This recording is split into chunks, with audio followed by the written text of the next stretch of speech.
स्वागत आहे आणि आज मी अमरावतीचे लेखक मनोहर कल्हार यांच्या कॅन्सल या कथासंग्रहाबद्दल तुम्हाला सांगणार आहे। सगळ्यात आधी मी या लेखकांची मानसी कादंबरी वाचली होती। मी ती कादंबरी वाचल्यानंतर मी तुम्हाला ती सजेस्ट सुद्धा केली आहे।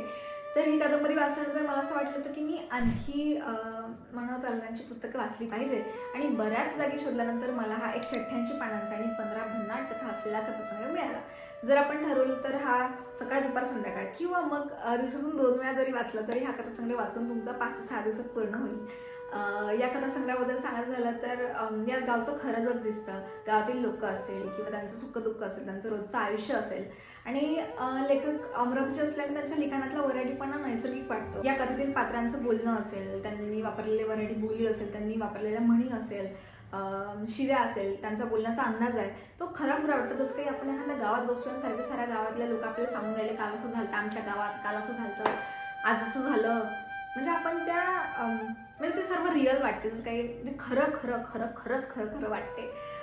वाचताना मजा येते। पण प्रत्येकच कथा अशी या कथासंग्रहातली मस्त निवांतशी सुरू असते, पण शेवटी ती वळण घेते आणि आपल्याला ती सुन्न करते।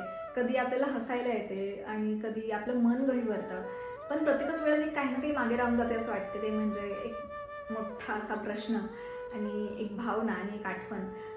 आणि जर तुम्हाला वऱ्हाडचं खरं जगणं अनुभवायचं असेल, जे निखळ आहे, अस्सल आहे आणि मनाला भिडणारं आहे आणि विदर्भाच्या लोकांना खूप जवळून जाणून घ्यायचं असेल तर तुम्ही हा कथासंग्रह मनोहर कल्हारांचा कॅन्सल हा कथासंग्रह वाचलाच पाहिजे।